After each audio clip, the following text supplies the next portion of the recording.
Muito bem, essa é a correção da lista de exercícios de lei de Newton. A primeira lei de Newton é a inércia. A lei da inércia é, em teoria, muito simples. Ela diz que todo objeto permanece em seu estado de repouso ou de rapidez uniforme em uma linha reta, a menos que uma força resultante, não nula, seja exercida sobre ele. Então, o conceito da lei da inércia ele é muito simples.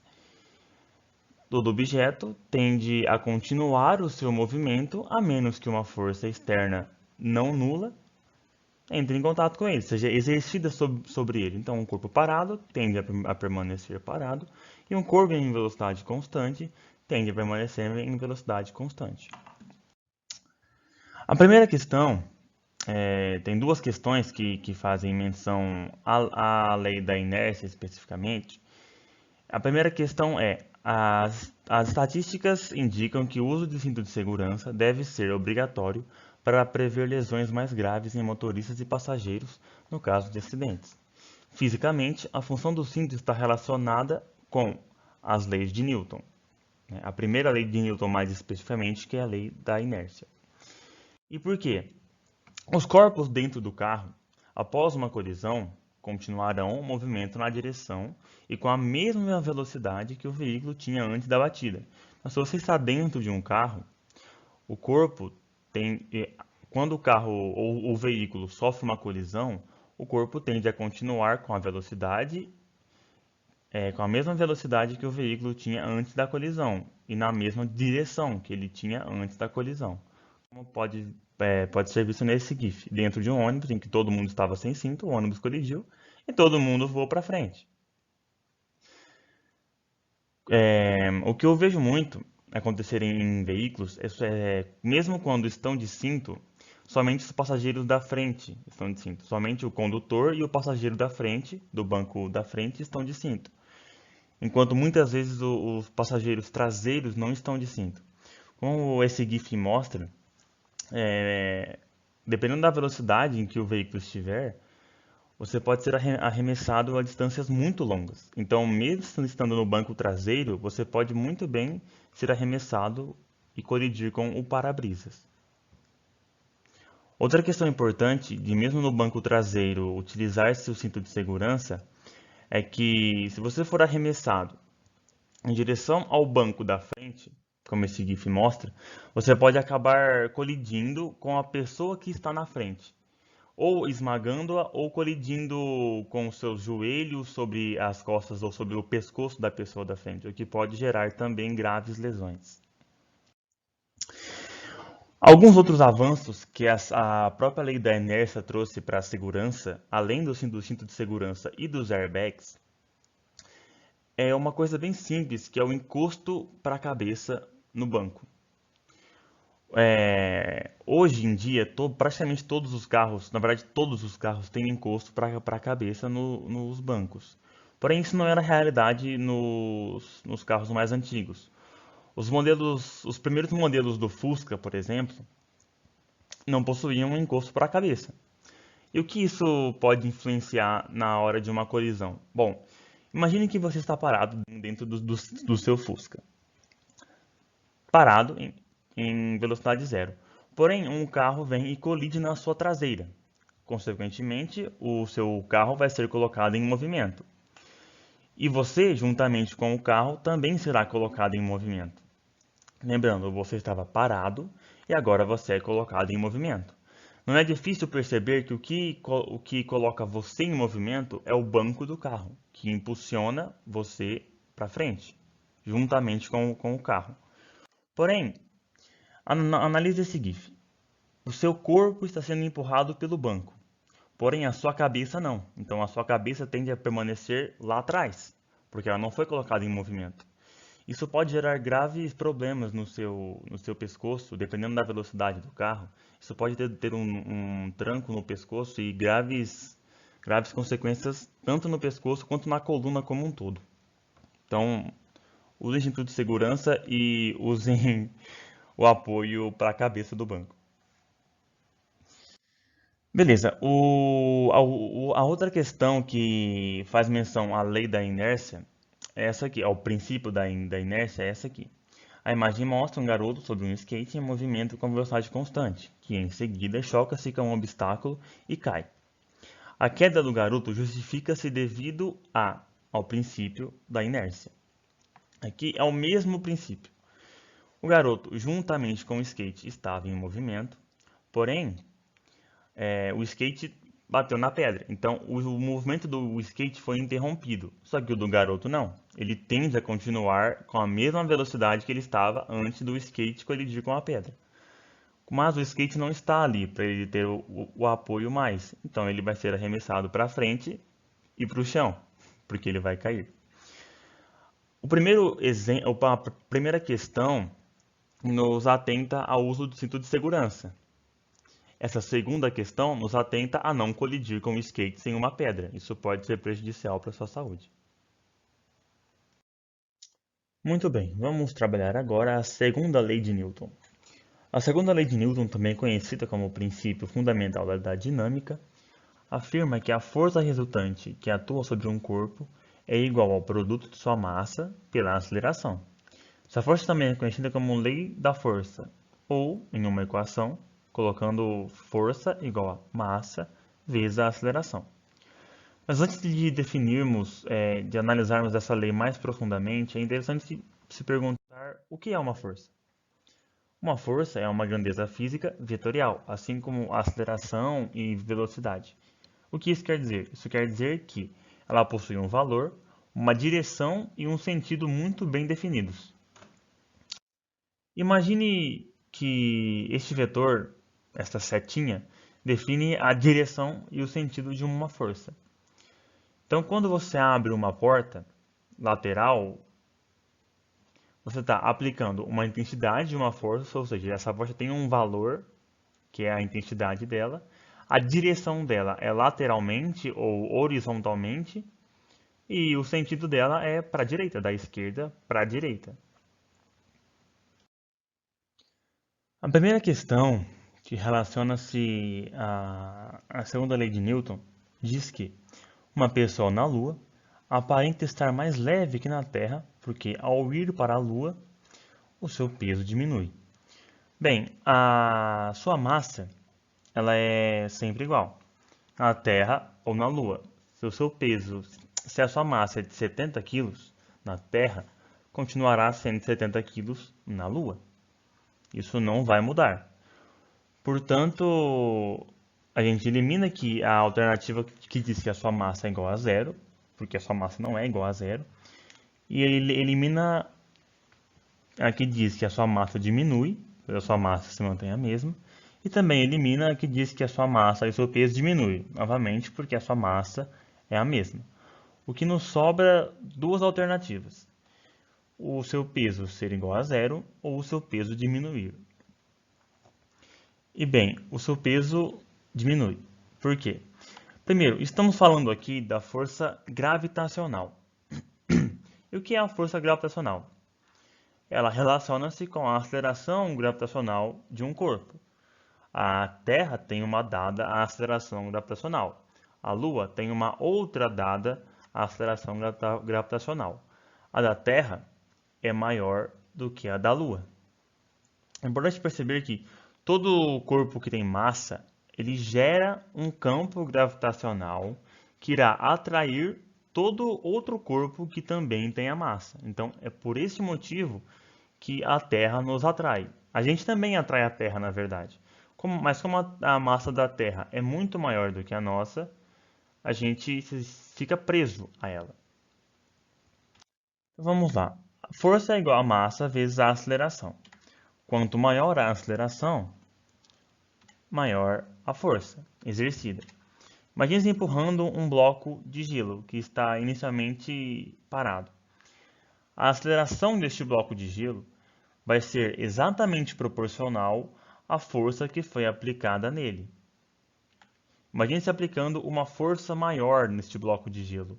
Consequentemente, ele terá uma aceleração maior, porque a massa do bloco de gelo é a mesma. O que pode se mudar é, aplicando uma força maior, tem-se uma aceleração maior. Consequentemente, a velocidade do bloco de gelo vai variar mais em relação ao tempo. Da mesma maneira, a força peso é igual a massa vezes a aceleração da gravidade. Então, quanto maior a aceleração da gravidade, maior a força peso. E do mesmo jeito, quanto menor a aceleração da gravidade, menor a força peso. É por isso que, como na Lua a aceleração da gravidade é menor do que na Terra, o peso será menor na Lua. O peso desta pessoa diminui na Lua. Por isso que parece que se sente mais leve, porque a nossa sensação está relacionada à força que o corpo exerce sobre a gente. E essa força é exatamente a força peso. Bem, a outra questão diz que um astronauta possui massa de 80 kg na Terra. Sabendo que a aceleração da gravidade na Terra vale aproximadamente 10 metros por segundo ao quadrado e na Lua vale aproximadamente 1,6 metros por segundo ao quadrado, determine a massa do astronauta na Lua, o peso do astronauta na Terra e o peso do astronauta na Lua, respectivamente. Bem, a primeira pergunta é sobre a massa do astronauta na Lua. Como já foi dito, a massa é igual em qualquer lugar. A massa do astronauta é igual na Terra, na Lua, em Marte, em Júpiter, em Plutão, a massa dele é sempre igual. Portanto, a massa do astronauta na Lua é 80 kg. Com isso já daria para responder a alternativa certa. Nós vamos calcular também o peso dele na Terra e na... Bem, a força-peso é igual a massa vezes a aceleração da gravidade.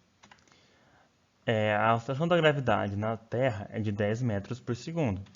E na Lua é de 1,6 metros por segundo ao quadrado. 10 metros por segundo ao quadrado e 1,6 metros por segundo ao quadrado.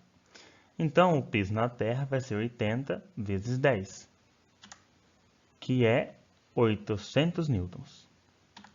E o peso na Lua vai ser 80 vezes 1,6, que é 128 newtons. Portanto, a alternativa certa é 80 quilos, 800 newtons e 128 newtons.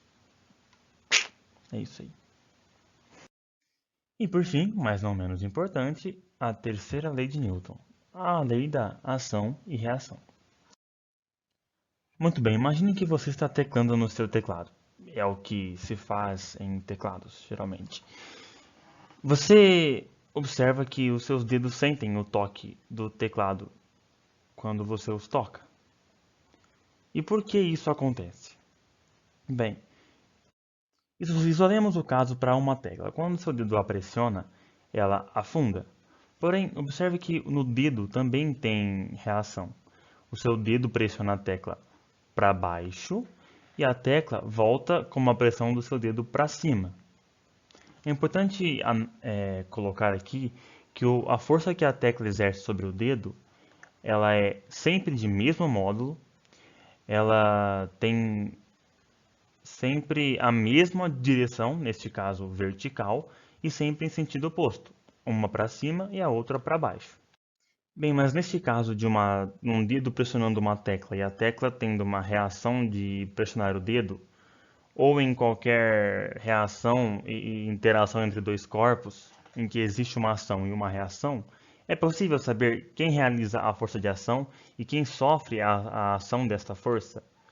Como eu olhando, analisando apenas as forças dos corpos, eu consigo saber se foi a tecla que teve a ação ou se foi o dedo que teve a ação inicial.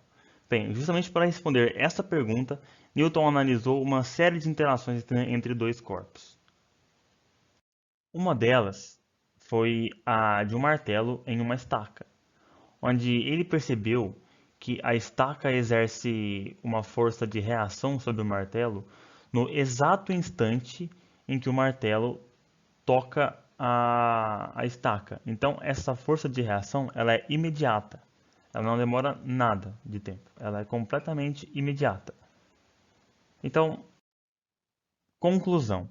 Newton chegou à conclusão de que, sempre que um objeto exerce uma força sobre outro objeto, o outro objeto exerce uma força igual e oposta sobre o primeiro. Ou, como geralmente se encontra nos livros, para cada ação, existe sempre uma reação de mesmo módulo de orientação oposta, não importa qual das forças chamamos de ação e qual de reação. Então, o que fica aqui é que sempre que há uma força de ação, seja de empurrar uma parede ou de bater o dedinho na quina de um móvel, o objeto que está sofrendo a ação também exerce uma reação sobre o objeto que fez a ação.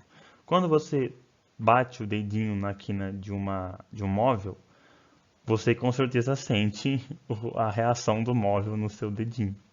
E ele é muito pior do que no próprio móvel. Porém, se as forças são iguais e em sentidos opostos, por que elas não se anulam? Bem, é uma pergunta intuitiva até. Se elas são completamente iguais em sentidos opostos, elas deveriam se anular. Porém, uma coisa que tem que ser entendida aqui é que elas não são em corpos iguais. Bem, imagine este mesmo exemplo. Alguém empurrando um bloco de gelo. Só que imagine que os sapatos dessa pessoa são sapatos que deslizam no gelo, como sapatos de patinação.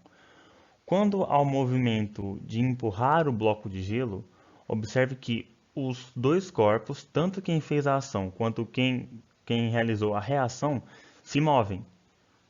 Os dois corpos sofreram a mesma força. Só que, como são em corpos diferentes, cada um vai ter uma reação diferente. O corpo de maior massa, ele vai ter uma aceleração menor. E aí voltamos até para a segunda lei de Newton, que é força igual a massa vezes a aceleração. Então, sim, os dois corpos sofrem a força. A força que foi aplicada no bloco de gelo também voltou sobre a pessoa que aplicou o bloco de gelo.